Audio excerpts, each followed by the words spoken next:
This is Democracy, a podcast that explores the interracial, intergenerational, and intersectional unheard voices living in the world's most influential democracy.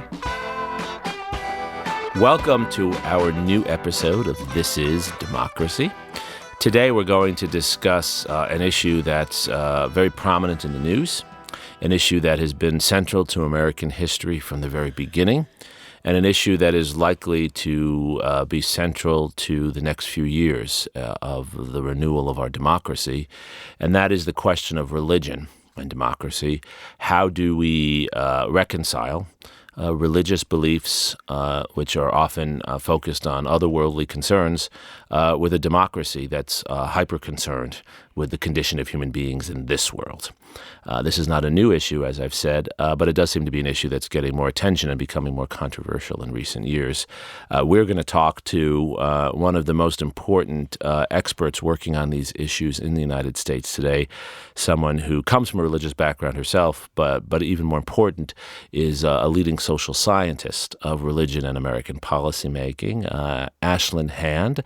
She is a PhD candidate finishing her dissertation at the LBJ School here at UT. Ashlyn, welcome to our show. Thank you so much for having me. It's a privilege to be here. It's wonderful to have you. We will start, of course, with our scene-setting poem from Mr. Zachary Suri. What's the title of your poem today, Zachary? Life and Death. Life and Death. Okay. You're tackling the big issues today, huh? Mm-hmm. Let's hear it.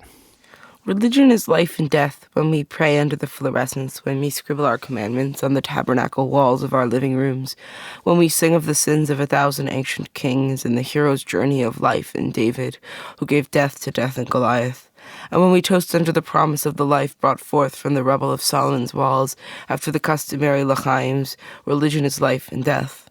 And we, the heavenly Savior, the Messiah for the world, are for life before it is created, and we force death upon it when it begins to talk, when it begins to scream, and to rage against the dying of the mosquito light bulbs, and it is life for which we scream against the never-ending fusillades on the Capitol lawn, but death that we refuse to see in the eyes of the homeless fanatic just sailing around the Horn of Africa, mentally waiting for death.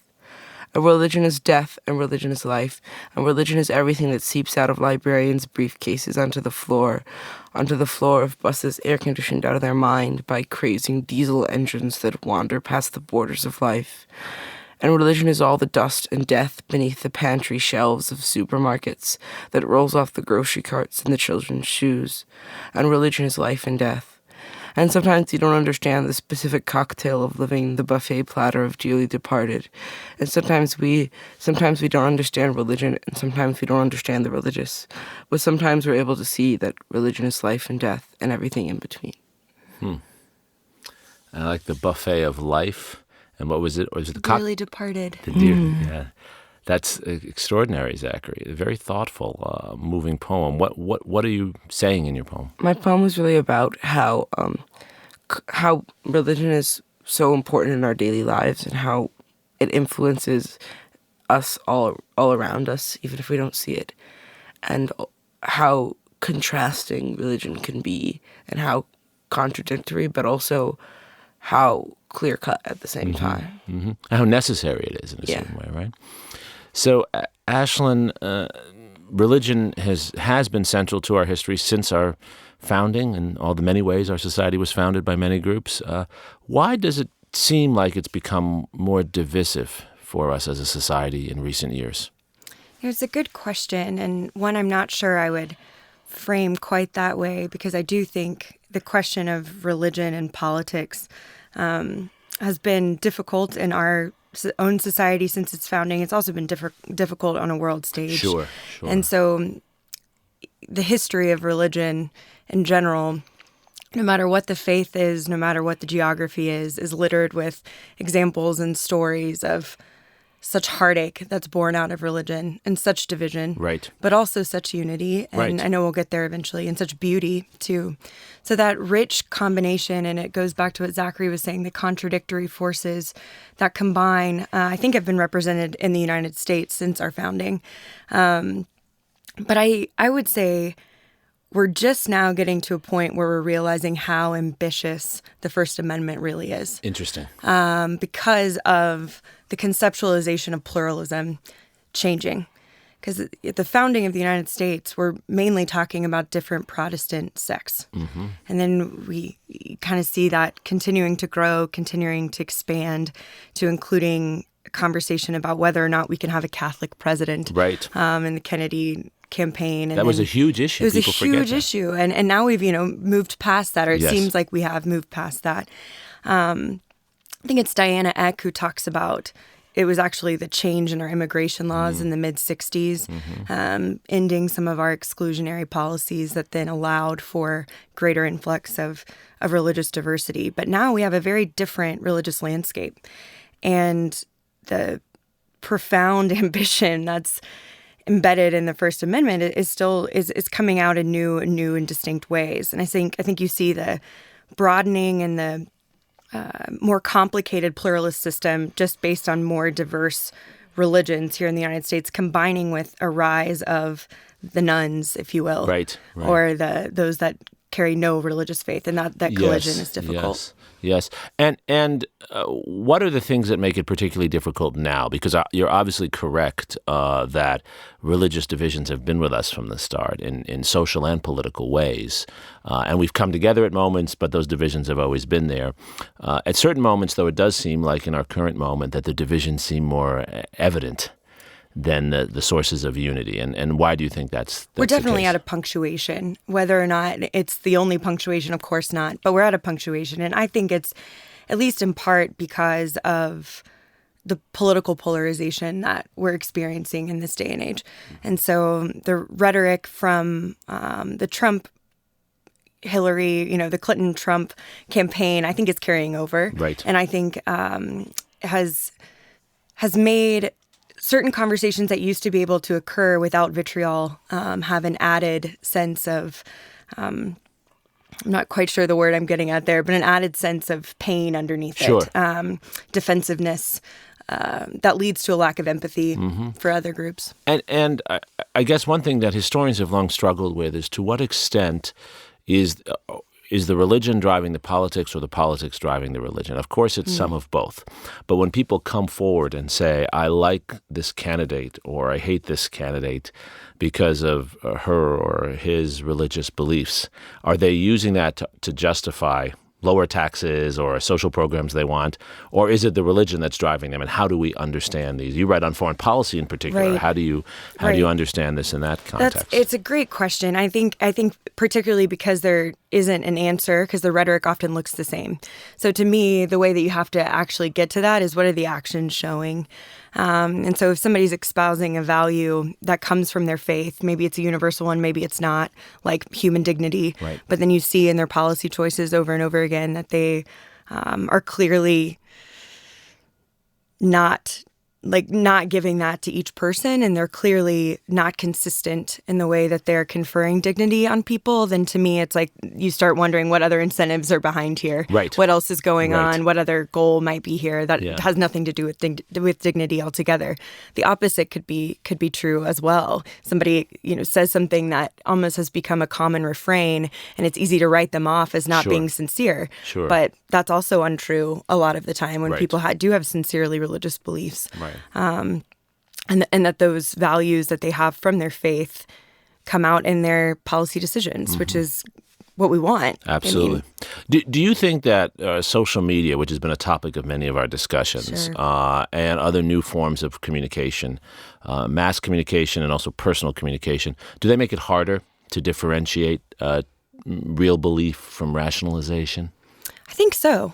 I do. I think so. I think it makes it more difficult because I think we have an ability to speak without as much thought, Right. and get our message out to as many people as we can, and that's problematic. But then I also think that we know that our social media groups are segmented based on faith sometimes, but based on communities and identities, that we get stuck in those. And Right. it's easier to say things that you know exactly how your audience is going to respond to, Right. which, again, those questions of other incentives come in immediately. It's interesting because it's almost as if the tendencies we've talked about to create affinity groups and segregated groups through social media are then reinforced again by what's a pre-existing, perhaps, a set of divisions along religious and racial and ethnic lines. Absolutely. There's also an element of taking advantage of sincere Yes. believers that Yes. happens.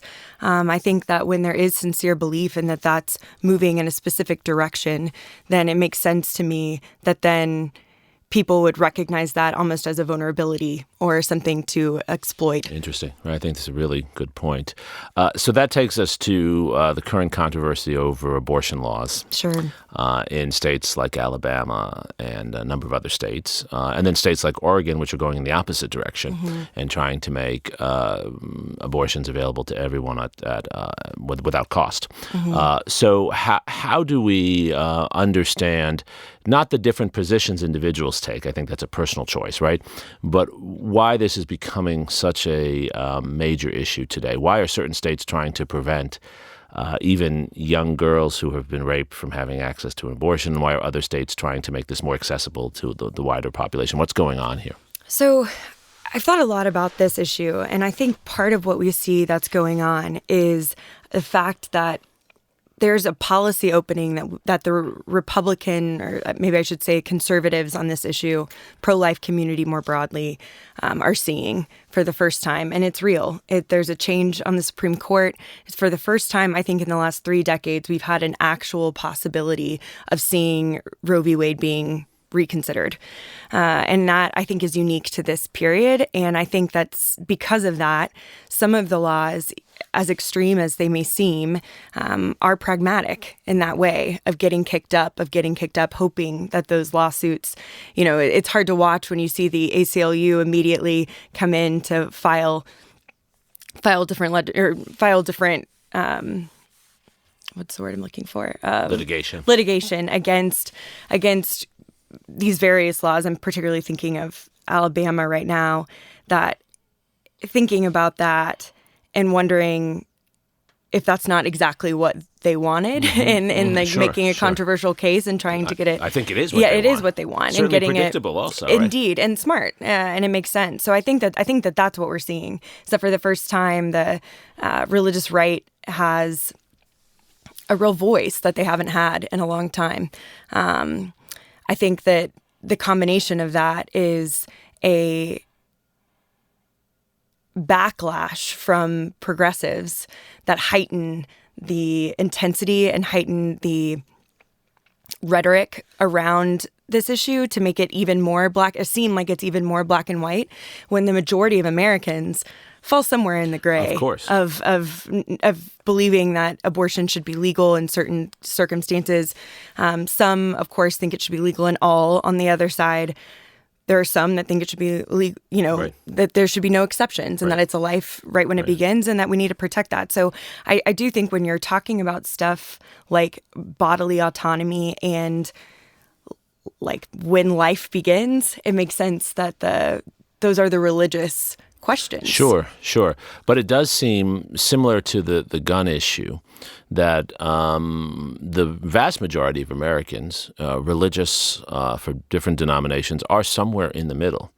Maybe some are 30% closer to one direction or 30% closer to other. And what seems so striking about our moment, about this punctuation, as you so wisely called it, is that the policy debate is pulling to the extremes that represent almost no one, or so it seems.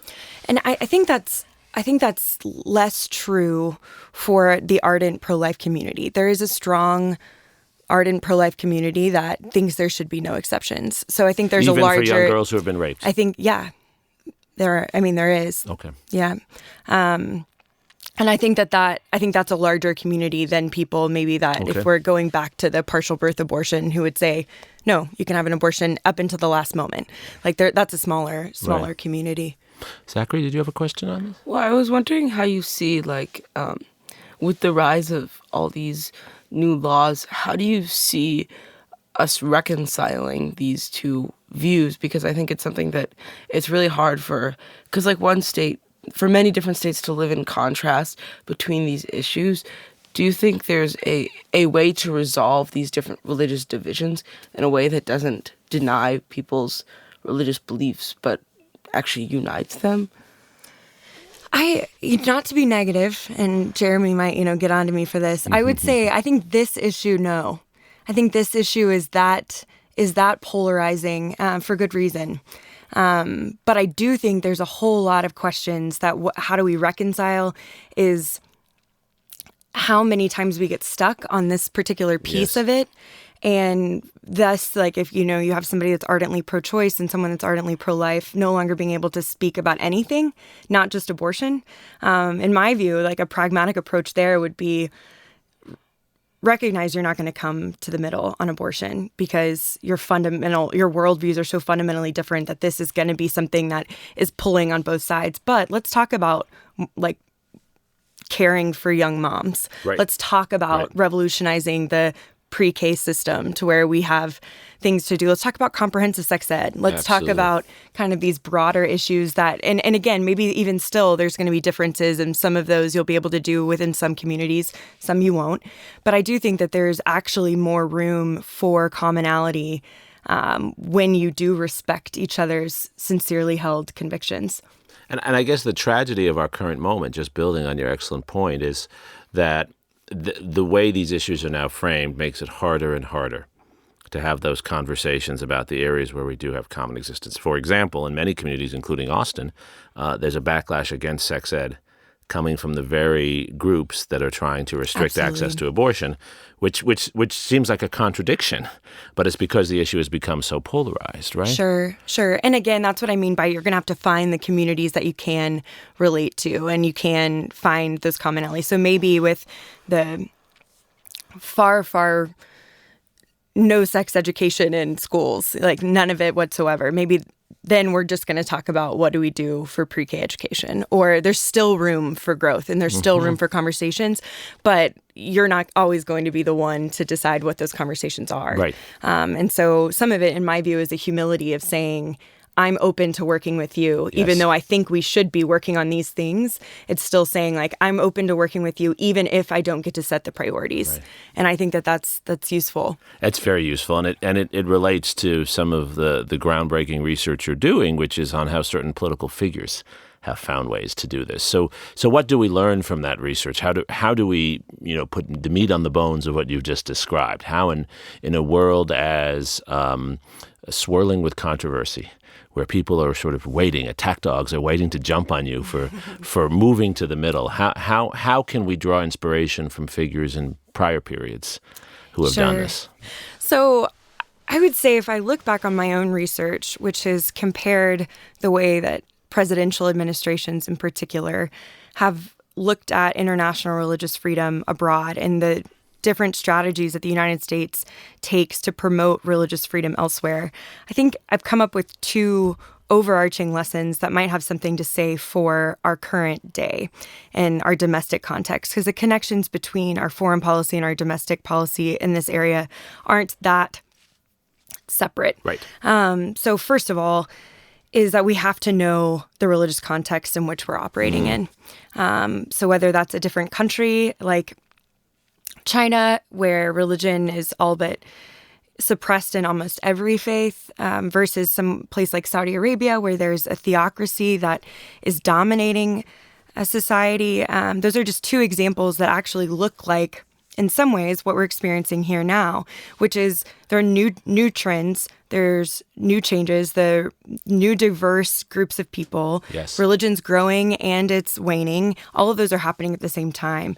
And so the first thing we need to do is really extend empathy where we are and to learn about other faiths, to learn about what other belief systems hold to be most precious, because I think it's in learning about a society and in learning about the differences and diversities that are encompassed in the United States that we might actually find those areas that I mentioned to you, Zachary, earlier, that find those areas of commonality where even if we're not going to make any progress on the abortion issue, maybe we really can do something to help young mothers. And I don't think that can happen unless you know what the context that you're working in is. And it seems that's an issue when you're dealing in an international space or you're dealing close to home.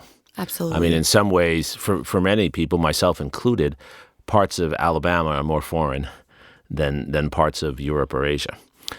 Which raises the question that's been with us and will continue to be at the center of our podcast. How do we do that? How do we get out of our bubbles? What you're basically saying is we have to understand people who live and think and view the world in fundamentally different ways. How do we do that? That's so hard. It seems every episode that's an issue for us. Sure. I mean, it is happening. That's one thing I would say. Some of it is what can we do as individually. Some of it is the fact that I think, in Robert Putnam's book, American Grace, he talks about just the overwhelming growth of interfaith marriages. He talks about the one major thing we can do to promote interreligious dialogue is having one person in our social structure that is of a different faith, and that it only takes one to then attract multiple. And so I think there are small things we can do to really open up about our own religious beliefs. Because that's another thing is like now in certain places, and I would say the academy is one, where it can be really difficult to talk about religion and to share that part of life. It's true. Because you think it's going to be associated with a whole nother set of assumptions about you that aren't real. And so I think that if we can open up about what we do believe and how we process that, but in a way that is hoping to start dialogue instead of end it, that's really a first step. I think it's a great idea. Zachary, is that something you see happening with young people or people opening up and connecting across religions in your circles? Yeah, I really think there's a lot of progress, especially because you were talking about like religious marriages. And I think that's something that's really helpful actually when we're talking about religious diversity, because when people feel like they're from different backgrounds, they're more comfortable with different backgrounds. And I've noticed particularly in school, I think that the tolerance for other religion has really improved. But I do think that there's still a lot of ignorance and uncomfortable, and a lot of people feel uncomfortable talking about these issues, like people who don't even know that certain faiths are present in their classrooms, or certain people believe certain things. And I think that's really important that we understand those backgrounds and understand that some of these religious beliefs aren't far off. They're actually very close. We just don't understand it. We don't see it. It's a really important point. So the last question I wanted to ask both of you, Ashlyn and Zachary, is in light of this really enlightening discussion about the sources of what we might call religious politics and the limitations, but also the opportunities that exist, especially opportunities for dialogue and for opening one's mind. What would be the productive way for one of our listeners who is very, very angry at the recent abortion laws in a place like Alabama, or the opposite? Someone who's very angry that others are very angry about this. Sure. What would be the productive ways you would counsel as an expert in this area, Ashlyn? How would you counsel someone to channel their anger into a productive mechanism for bringing people together rather than reinforcing the division? I think I'd go back to what I mentioned earlier of finding ways to get involved that might be outside of just reactionary. So starting to think about things that you can do individually that would be productive, but also active. So that getting involved, whether it's, if you find yourself completely dismayed by the events of the last few weeks, if you get involved and keep talking, keep speaking. And that's one thing I think is important to say. This is not, there are very clear differences that are sincere and that are going to be maintained. Absolutely. And so what I'm not saying is try to, weaken your position, because that's not it. What I would ask is to look at the United States and maybe go back to how you felt in 2016. And maybe you were super excited that Trump won. Something tells me more of our listeners probably weren't. But so say you're at that moment.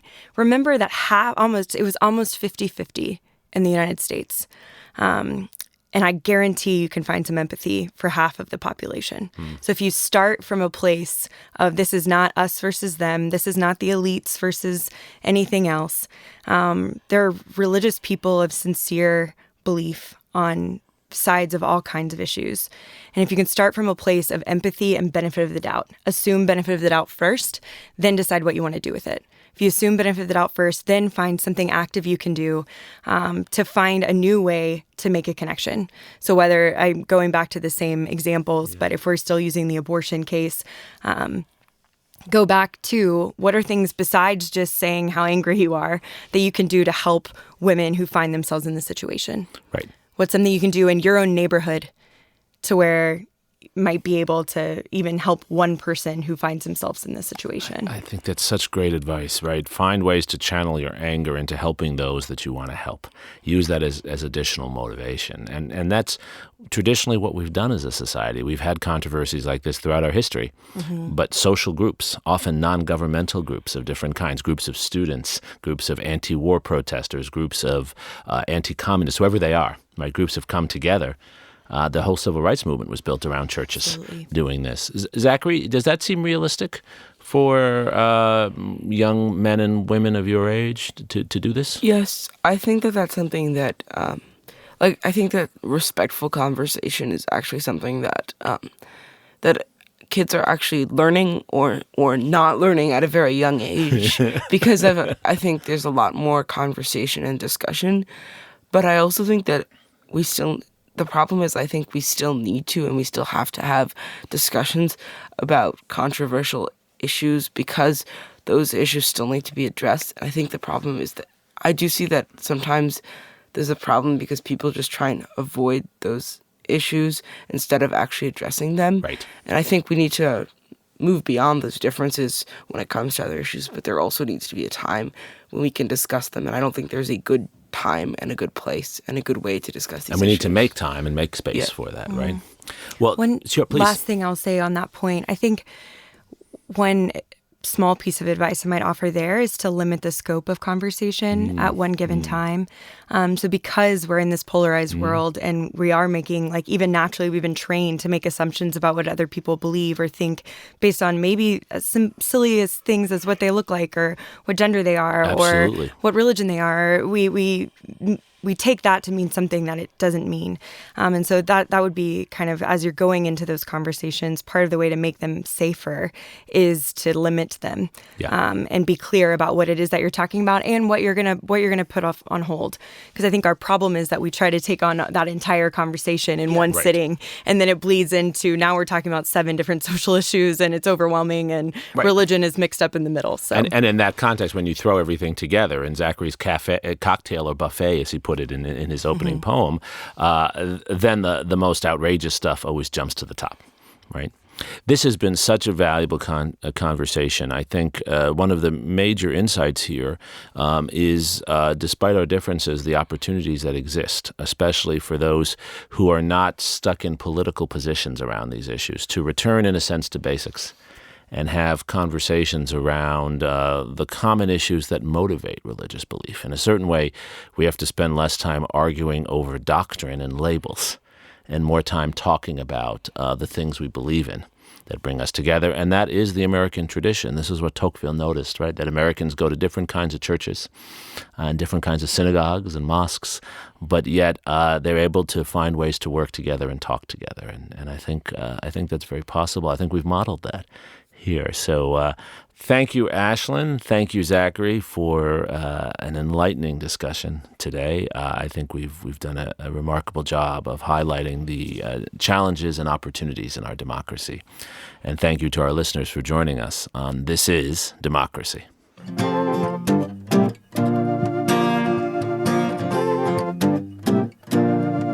This podcast is produced by the Liberal Arts Development Studio and the College of Liberal Arts at the University of Texas at Austin. The music in this episode was written and recorded by Harrison Lemke, and you can find his music at harrisonlemke.com. Subscribe and stay tuned for a new episode every Thursday featuring new perspectives on democracy.